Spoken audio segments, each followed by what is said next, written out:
कोलकाता में हुए murder case की और सीबीआई जांच से जुड़ी बड़ी अपडेट। बड़े खबर की, रेप और मर्डर केस की जांच के लिए कोलकाता पहुंची सीबीआई की टीम।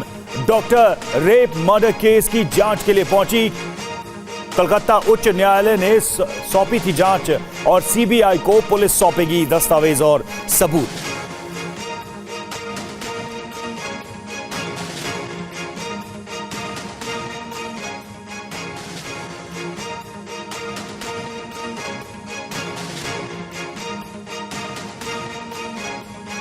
आपको बता दें, कोलकाता पहुंच चुकी है सीबीआई की टीम। डॉक्टर से रेप मर्डर मामले में अब ये जांच सीबीआई को सौंप दी गई है। ऐसे में ये टीम इस पूरे मामले की गहनता से जांच करने के लिए कोलकाता पहुंच चुकी है। तस्वीरों में आपको नजर आ रही है सीबीआई की टीम। इससे पहले कोलकाता पुलिस को अल्टीमेटम भी दिया गया था ममता बनर्जी की ओर से कि रविवार तक आप इस पूरे केस को अगर नहीं सुलझाएंगे तो ये मामला सीबीआई को सौंप दिया जाएगा। लेकिन इस बीच हाईकोर्ट के आदेश पर यह मामला सीबीआई को सौंप दिया गया और अब ऐसे में सीबीआई की टीम पहुंच चुकी है कोलकाता। कुमार कुंदन ज्यादा जानकारी के साथ जुड़ गए। कुंदन, बताइए, सीबीआई की टीम चूंकि पहुंच चुकी है, ऐसे में पुलिस की ओर से दस्तावेज और सबूत सौंपे जाएंगे। सबसे पहले ये टीम कहां का रुख करेगी? देखिए, जो सीबीआई की टीम आई है उसकी अपनी एक फॉरेंसिक यूनिट है और उस फॉरेंसिक यूनिट के साथ आई है। निश्चित तौर पे जिस तरीके के इन्वेस्टिगेशन कोलकाता पुलिस ने किया है, सबसे पहले वो कोलकाता पुलिस के जो भी इन्वेस्टिगेशन पार्ट है उसको हैंडओवर कर लेगी, जिसमें कि सबूत और तमाम तरह के साक्ष्य होंगे। इसके साथ ही आरजीकर हॉस्पिटल आके सीबीआई अपने तरीके से पूरे मामले की छानबीन करेगी और यह जानने की कोशिश करेगी कि क्या हुआ था, कैसे हुआ था। इन सब के बीच कल प्रतिमा शाम को एक डेवलपमेंट हुआ। जिस सेमिनार हॉल के पास ये सारी घटना हुई थी, वहाँ पे कुछ कंस्ट्रक्शन शुरू कर दिया हॉस्पिटल एडमिनिस्ट्रेशन ने, जिसको लेकर काफ़ी बवाल भी हुआ है और यह बताया जा रहा है कि ये एविडेंस डिस्ट्रॉय करने की कोशिश है। तो तमाम तरह के आरोपों के बीच सीबीआई की टीम अब से थोड़ी देर बाद यहाँ पहुँचने वाली है। उम्मीद जाहिर की जा रही है कि 10 से 10:30 के बीच में यहाँ पहुँचेगी और उसके बाद तहकीकात नए सिरे से शुरू करेगी और यह जानने की कोशिश करेगी कि इस पूरे हत्या में एक लोग शामिल थे या एक से अधिक लोग शामिल थे। प्रतिमा।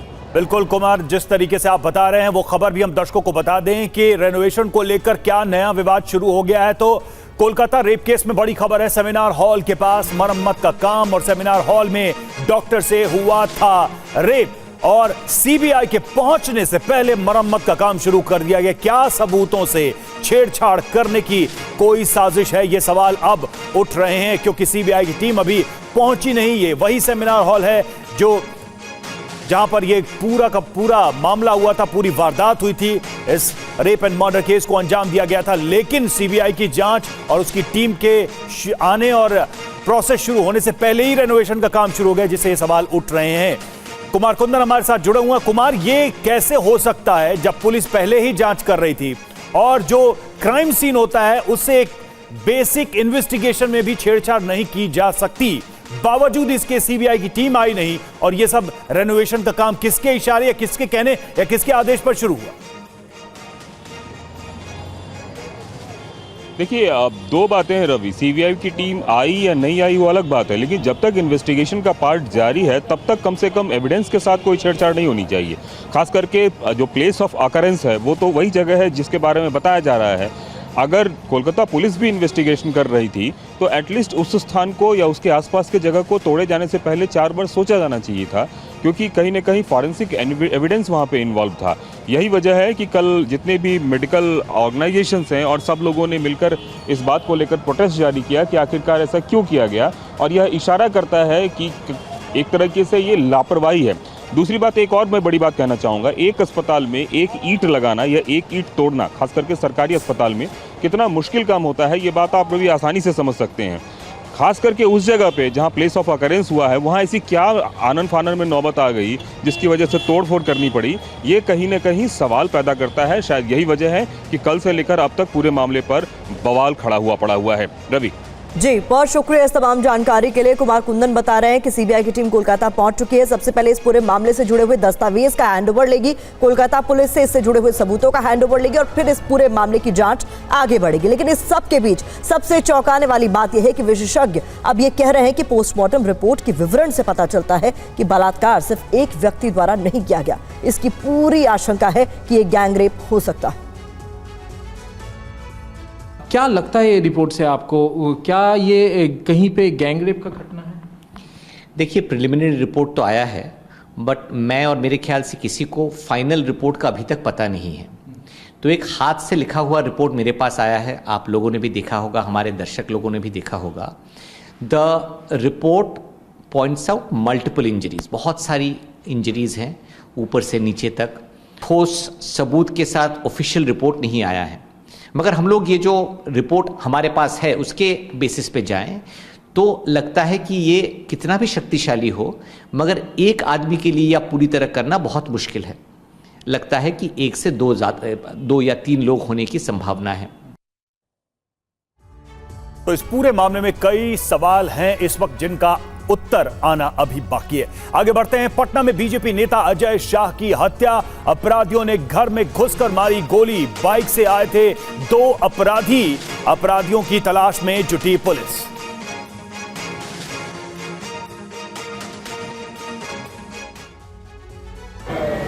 बिहार की राजधानी पटना में बेखौफ अपराधियों ने खूनी वारदात को अंजाम दिया है। बजरंगपुरी इलाके में बीजेपी नेता अजय शाह की अपराधियों ने घर में घुसकर हत्या कर दी। स्थानीय लोगों ने पुलिस को घटना की जानकारी दी। अचानक 2 बार कुछ आवाज आई, ऐसा लगा जैसे कि गोली चली, लेकिन हम लोग सोचे कि दरवाजा लगा होगा, लेकिन जो डेट किए हैं वो जब चिल्लाए बाप रे बाप, तो हम लोग बाहर निकल के देखें तो वो दरवाजे के पास पड़े हुए हैं। हम लोग तुरंत फिर दीदी को फोन करके बताएं कि ऐसा बात है, सबको फोन की। 2 अपराधी मोटरसाइकिल से आए और गोली बरसाकर फरार हो गए। मौके पर पहुंची पुलिस अपराधियों का सुराग तलाश रही है। एफएसएल टीम ने भी जांच की है। संगीन विभाग चल रहा है और उस पर संदेह है, उस पर भी हम जांच कर रहे हैं और बाकी जो एफएसएल टीम को भी बुला लिया गया है और आसपास के सीसीटीवी वगैरह देखी है, इस पर जांच शुरू कर दिए हैं। मृतक बीजेपी नेता अजय शाह बजरंगपुरी मंडल के पूर्व महामंत्री थे, जिनकी डेयरी की दुकान थी। और इस बीच अहम खबर आपके सामने, केजरीवाल की जमानत याचिका पर आज सुनवाई होनी है सुप्रीम कोर्ट में। यह अहम सुनवाई होनी है। बता दें आपको, सीबीआई मामले में जमानत की मांग अपने लिए अरविंद केजरीवाल ने की है। ईडी मामले में पहले ही जमानत मिल चुकी है। अरविंद केजरीवाल ने शराब नीति मामले में सीबीआई की ओर से दर्ज केस में अपनी गिरफ्तारी को चुनौती दी है। साथ ही उन्होंने कोर्ट से जमानत की भी गुहार लगाई है। सुप्रीम कोर्ट इस मामले में जमानत के अनुरोध वाली केजरीवाल की याचिका पर भी अलग से सुनवाई करेगी। जस्टिस सूर्यकांत और जस्टिस उज्जवल भुइयां की पीठ केजरीवाल की दोनों याचिकाओं पर सुनवाई करेगी। सुप्रीम कोर्ट 12 जुलाई को इस केस में ईडी की तरफ से की गई गिरफ्तारी को लेकर उन्हें अंतरिम जमानत दी थी, लेकिन 26 जून को सीबीआई द्वारा गिरफ्तार किए जाने की वजह से वो अभी भी जेल में है। सुप्रीम कोर्ट से पहले अरविंद केजरीवाल ने जमानत के लिए हाई कोर्ट में याचिका डाली थी, लेकिन वहां उनकी याचिका को खारिज कर दिया गया और अरविंद केजरीवाल को ट्रायल कोर्ट जाने को कहा गया था। जिसके बाद अरविंद केजरीवाल के वकील ने सुप्रीम कोर्ट का दरवाजा खटखटाया है। दिल्ली की आबकारी नीति में कथित घोटाले से जुड़े भ्रष्टाचार के मामले की जाँच कर रही सीबीआई ने मुख्यमंत्री अरविंद केजरीवाल को 26 जून को तिहाड़ जेल से गिरफ्तार किया था। इससे पहले 21 मार्च को मनी लॉन्ड्रिंग के आरोप में ईडी ने मुख्यमंत्री अरविंद केजरीवाल को गिरफ्तार किया था। और आम आदमी पार्टी सांसद संजय सिंह और पूर्व समाजवादी पार्टी के एमएलए समेत 6 के खिलाफ गैर जमानती वारंट जारी किया गया है। सुल्तानपुर की अदालत ने 23 साल पुराने मामले में वारंट जारी किया। आम आदमी पार्टी के राज्यसभा सांसद संजय सिंह के खिलाफ सुल्तानपुर की एमपी एमएलए कोर्ट ने गैर जमानती वारंट जारी किया है। ये वारंट 23 साल पुराने मामले में जारी किया गया है। अदालत ने संजय सिंह और समाजवादी पार्टी के पूर्व विधायक अनूप संडा समेत 6 दोषियों के खिलाफ गैर जमानती वारंट जारी किया है। अब इस मामले में कोर्ट में 20 अगस्त को सुनवाई होगी। सुल्तानपुर में करीब 23 साल पहले बिजली, पानी समेत अन्य समस्याओं के विरोध में इन सभी पर सड़क जाम करने और धरना प्रदर्शन के आरोप में मुकदमा दर्ज कराया था। पुलिस ने संजय सिंह, पूर्व विधायक अनूप संडा समेत सभी आरोपियों के खिलाफ चार्जशीट दाखिल की थी। एक विशेष अदालत ने 11 जनवरी 2023 को सभी आरोपियों को दोषी करार देते हुए उन्हें 3-3 महीने के कारावास की सजा सुनाते हुए 1,500 रुपए का जुर्माना लगाया था। कोर्ट के इस फैसले के खिलाफ दोषी ने एमपी एमएलए कोर्ट में अपील की थी, जिसे कोर्ट ने खारिज करते हुए निचली कोर्ट के आदेश को बहाल रखते हुए 9 अगस्त को सभी को सरेंडर करने का आदेश दिया था। लेकिन अब तक इन सभी लोगों ने कोर्ट में सरेंडर नहीं किया, जिसके बाद कोर्ट ने गैर जमानती वारंट जारी कर दिया। दिल्ली वक्फ बोर्ड को लेकर आरटीआई के हवाले से बड़ा खुलासा हुआ है। दिल्ली सरकार ने वक्फ बोर्ड को साल 2015 से 2022 के बीच 111 करोड़ रुपए दिए, फिर भी इमामों को वेतन नहीं मिल रहा। दिल्ली वक्फ बोर्ड पर आरटीआई से बड़ा खुलासा करते हुए एक्टिविस्ट ने सवाल उठाए हैं कि दिल्ली सरकार से मिले ग्रांट को वक्फ बोर्ड कहां खर्च कर रहा है। एक्टिविस्ट अजय बोस का दावा है कि 7 साल में 111 करोड़ का ग्रांट दिल्ली सरकार ने दिल्ली वक्फ बोर्ड को दिया, लेकिन इसके बावजूद दिल्ली के मस्जिदों में इमाम और मौजिन को वेतन नहीं मिल रहे हैं। आरटीआई से मिली जानकारी के मुताबिक 2015 से 2022 के बीच दिल्ली सरकार ने वक्फ बोर्ड को 111 करोड़ दिए, जबकि 2021 से 2022 में 71 करोड़ 90 लाख दिए। 18 महीनों से मस्जिदों के इमाम और मौजिन को वेतन नहीं मिला। दिल्ली में 185 इमाम और 59 मौजिन वक्फ बोर्ड द्वारा मान्यता प्राप्त हैं, लेकिन उनकी भी सैलरी पेंडिंग है। आरटीआई एक्टिविस्ट अजय बोस का कहना है कि इस मुद्दे पर दिल्ली वक्फ बोर्ड के अधिकारियों से बातचीत करने की कोशिश की तो उन्होंने इस पर कुछ भी कहने से इनकार कर दिया। जो वक्फ बोर्ड है इसमें बहुत सारी धांधलियां हुई है, इसकी जांच भी चालू है। तो मेरा ऐसा कहना है कि ये जो बेचारे गरीब इमाम और जो मुलजिम है इनको न्याय दिया जाए। जम्मू कश्मीर में विधानसभा चुनाव कराने की प्रक्रिया तेज हो गई है। यहां बहुत जल्द चुनाव हो सकते हैं। चुनाव आयोग अगले हफ्ते जम्मू कश्मीर विधानसभा चुनाव का ऐलान कर सकता है। जम्मू कश्मीर के दौरे में तमाम पहलुओं की समीक्षा करने के बाद आयोग अब चुनावी तैयारी में जुट गया है। अभी तक जो खबर सामने आई है उसके मुताबिक आज आयोग की टीम गृह सचिव अजय भल्ला के साथ बैठक करेगी। बैठक में सुरक्षा पर समीक्षा की जाएगी। 5 चरणों में हो सकते हैं चुनाव। बैठक के बाद जल्द हो सकता है तारीखों का ऐलान। सूत्रों के मुताबिक सुरक्षा के मद्देनजर सबसे पहले उत्तरी कश्मीर में चुनाव हो सकता है। इसके बाद उत्तरी और दक्षिणी कश्मीर और फिर मध्य कश्मीर और जम्मू में मतदान की प्रक्रिया पूरी कराई जा सकती है। Chief election commissioner Rajeev Kumar के नेतृत्व में आयोग की टीम 8 से 10 अगस्त तक श्रीनगर और जम्मू का दौरा कर चुकी है। आयोग से मुलाकात के दौरान यहाँ की सियासी पार्टियां भी जल्द चुनाव कराने की मांग कर चुके हैं। सुप्रीम कोर्ट भी जम्मू कश्मीर में सितंबर तक चुनाव कराने का आदेश दे चुका है। जम्मू कश्मीर में अनुच्छेद 370 हटने के बाद ये पहला विधानसभा चुनाव होगा। परिसीमन के बाद अब जम्मू कश्मीर विधानसभा की सीटों की संख्या 83 से बढ़कर 90 हो गई है। यूपी टीचर भर्ती मामले में इलाहाबाद हाईकोर्ट की लखनऊ बेंच ने यूपी सरकार से मेरिट लिस्ट जारी करने को कहा है। अदालत ने 69,000 टीचरों की भर्ती मामले में 3 महीने में मेरिट लिस्ट जारी करने को कहा। 69,000 टीचरों की भर्ती मामले में इलाहाबाद हाईकोर्ट ने फैसला सुना दिया है। ये आदेश योगी सरकार के लिए झटका माना जा रहा है, क्योंकि सरकार को 3 महीने में आरक्षण के फॉर्मूले के हिसाब से संशोधित लिस्ट जारी करनी होगी। अदालत में याचिकाकर्ताओं ने दावा किया कि शिक्षक भर्ती में ओबीसी को 27% आरक्षण मिलना चाहिए था, लेकिन सिर्फ 3.86% आरक्षण दिया गया। 8,598 सीटों में से ओबीसी को सिर्फ 2,637 सीटें मिली। सरकार ने दावा किया कि 31,000 ओबीसी वर्ग की नियुक्ति हुई। एससी वर्ग को भी 21% की जगह 16.6% आरक्षण देने का दावा किया गया।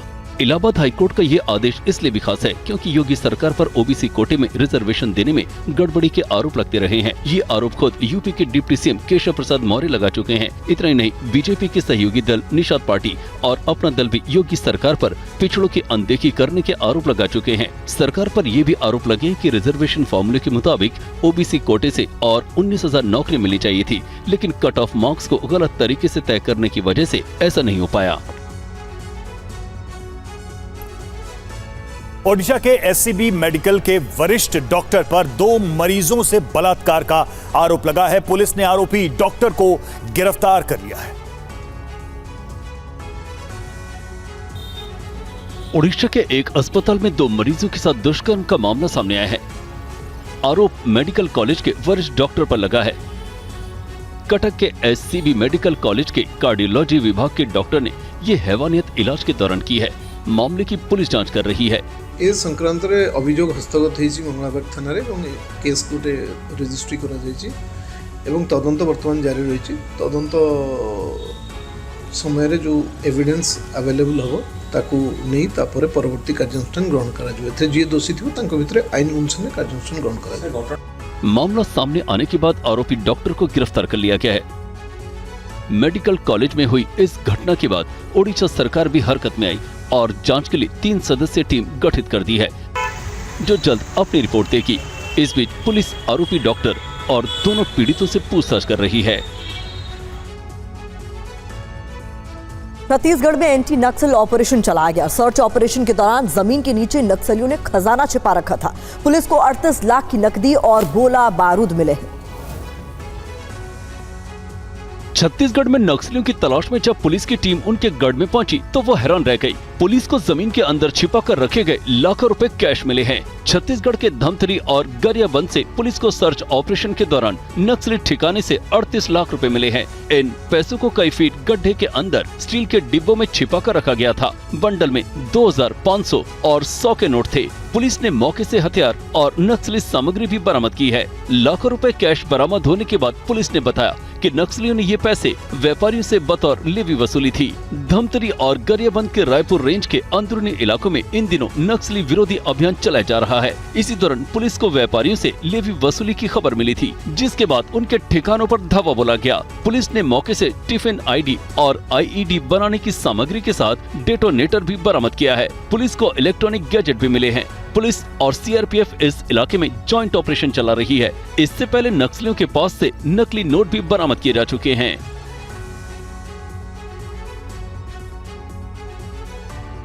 15 अगस्त को लेकर एलओसी पर हाई अलर्ट है। देश के जवान 24 घंटे तैनात है। एलओसी के उरी सेक्टर में क्या तैयारी है, आइए देखते हैं। ये भारतीय सेना की पेट्रोलिंग पार्टी है जो दिन रात इस फेंस को सुरक्षित बनाती है और दुश्मन पर कड़ी नजर रखती है। हथियारों की बात करें, लॉजिस्टिक की बात करें या इंफ्रास्ट्रक्चर की बात करें, बीते कुछ वर्षों में जिस तरह भारत ने इन तमाम सेक्टर्स में इजाफा किया है, उसके चलते भारत और ज़्यादा सक्षम इन इलाकों में हुआ है, लाइन ऑफ एक्चुअल कंट्रोल से लेकर लाइन ऑफ कंट्रोल तक, क्योंकि हथियार जवान का मनोबल बनाते हैं और हाईटेक हथियार उनकी मनोबल में मजबूती लाता है। उसके चलते ये जो हथियार आप देख रहे हैं भारतीय सेना के जवान के हाथ में, आप देख सकते हैं इसमें ठीक सटीक निशाना लगाने के लिए डिवाइसेस फिट की गई है। नाइट और डे विजन के लिए भी साफ तौर पर आप देख सकते हैं इसमें गैजेट्स लगाए गए हैं। कम्युनिकेशन के लिए भी जवानों के साथ कम्युनिकेशन सिस्टम लगाया गया है ताकि पेट्रोलिंग के दौरान वो अपने साथी को जो है साफ तौर पर इशारा कर पाए और संदिग्ध या कोई भी मूवमेंट अगर है उसको जो है असफल बनाए। सटीक तस्वीरें टीवी9 भारतवर्ष पर आप देख रहे हैं। 15 अगस्त का समारोह है। जम्मू कश्मीर में लगातार तमाम तैयारियां खासतौर पर किसी भी आतंकी ऑपरेशन के लिए किस तरह की है वो हम दिखाने का प्रयास कर रहे हैं। देश के अलग अलग हिस्सों से तिरंगा यात्रा से जुड़ी शानदार तस्वीरें सामने आई हैं। कश्मीर से लेकर राजस्थान तक केंद्रीय मंत्रियों और मुख्यमंत्रियों सहित आम लोग आजादी के अमृत उत्सव में शामिल हुए। हर घर तिरंगा यात्रा का पूरे देश में आयोजन चल रहा है। कश्मीर से लेकर कन्याकुमारी तक इसकी धूम है। जम्मू कश्मीर के रियासी में दुनिया के सबसे ऊंचे रेलवे पुल चिना ब्रिज पर 750 मीटर लंबे तिरंगे के साथ यात्रा निकाली गई। रैली में स्कूली बच्चों के साथ रेलवे के अधिकारी भी शामिल हुए। श्रीनगर के डल झील के किनारे मोटरसाइकिल से यात्रा निकाली गई जो शालीमार गार्डन तक गई। यात्रा का आयोजन सीआरपीएफ ने किया था। गुजरात के अहमदाबाद में गृह मंत्री अमित शाह ने सबसे पहले अपने घर पर तिरंगा फहराया, फिर यात्रा में शामिल हुए। उनके साथ गुजरात के मुख्यमंत्री भूपेंद्र पटेल सहित कई मंत्री शामिल हुए। जम्मू कश्मीर के कठुआ में केंद्रीय मंत्री जितेंद्र सिंह ने यात्रा की अगुवाई की। यहां बड़ी संख्या में लोग शामिल हुए। हरिद्वार के रुड़की में उत्तराखंड के सीएम पुष्कर सिंह धामी ने हर घर तिरंगा यात्रा अभियान में शिरकत की। और अब बात बाढ़ बारिश की। यमुना के तेजी से बढ़ते जलस्तर ने एक बार फिर दिल्ली वासियों की टेंशन बढ़ा दी है। दिल्ली पर फिर से बाढ़ का खतरा मंडराने लगा। तस्वीरें राजधानी दिल्ली की हैं, जहां लगातार हो रही बारिश की वजह से यमुना का जलस्तर भी बढ़ रहा है, जिससे दिल्ली में रहने वाले लोग एक बार फिर से दहशत में हैं। पिछले साल बाढ़ के कारण पानी पानी हो चुकी राष्ट्रीय राजधानी में यमुना का जलस्तर चेतावनी स्तर के करीब पहुंच चुका है।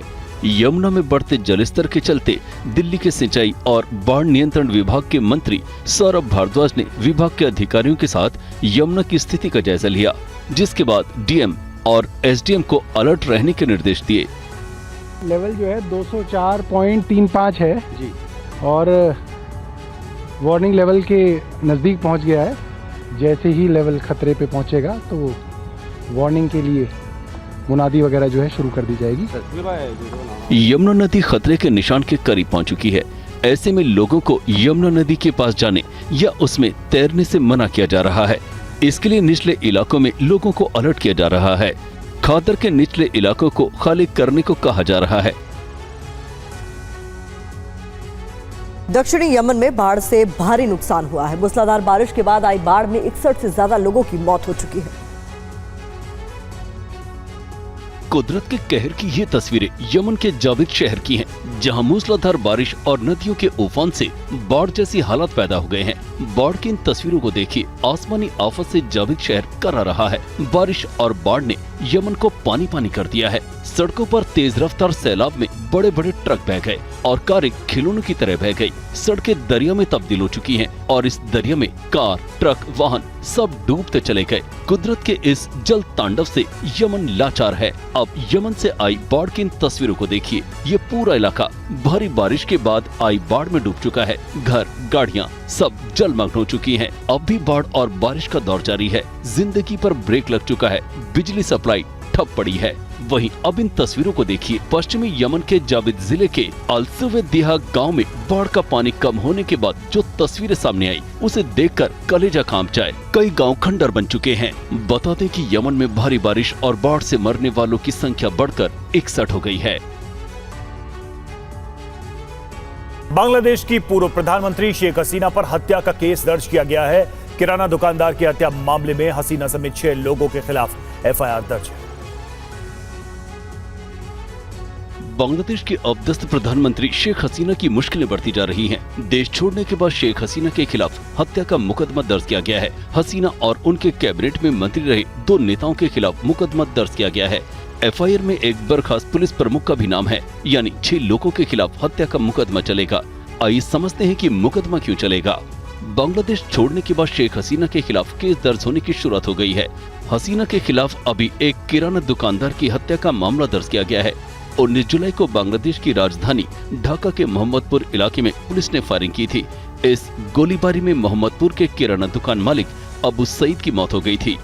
अबू सईद की मौत का मामला अदालत पहुंचा। उसके बाद पुलिस को प्राथमिकी दर्ज करने को कहा। मेट्रोपॉलिटन मजिस्ट्रेट राजेश चौधरी ने शेख हसीना के अलावा अवामी लीग के महासचिव और पूर्व सड़क परिवहन मंत्री ओबेदुल कादिर, पूर्व गृह मंत्री अजदजुमा खान, बर्खास्त पुलिस महानिदेशक अब्दुल्ला अल मामून को आरोपी बनाया है।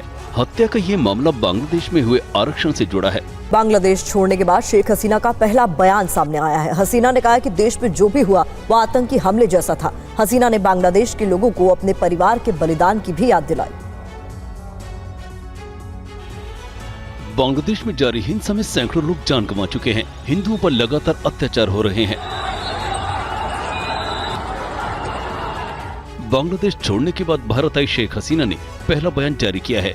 उनके बेटे सजीव वाजिद ने सोशल मीडिया एक्स पर हसीना के बयान को पोस्ट किया है। शेख हसीना ने 15 अगस्त 1975 की घटनाओं को याद किया। शेख हसीना ने कहा, मेरे जैसे उन लोगों के प्रति मेरी संवेदनाएं हैं जो किसी प्रियजन को खोने के दर्द के साथ जी रहे हैं। मैं मांग करती हूं कि इन हत्याओं और बर्बरता में शामिल लोगों की उचित जांच की जाए और दोषियों की पहचान कर उन्हें उचित सजा दी जाए। हसीना ने बांग्लादेश में आरक्षण के नाम पर हुई हिंसा का जिक्र करते हुए कहा कि पिछले जुलाई से अब तक आंदोलन के नाम पर तोड़फोड़, आगजनी और हिंसा में कई लोगों की जान जा चुकी है। छात्र, शिक्षक, पुलिस, यहाँ तक कि पार्टी नेता, विभिन्न संस्थानों के कार्यकर्ता जो आतंकवादी हमले का शिकार होकर मारे गए हैं, मैं उनके प्रति शोक व्यक्त करती हूँ।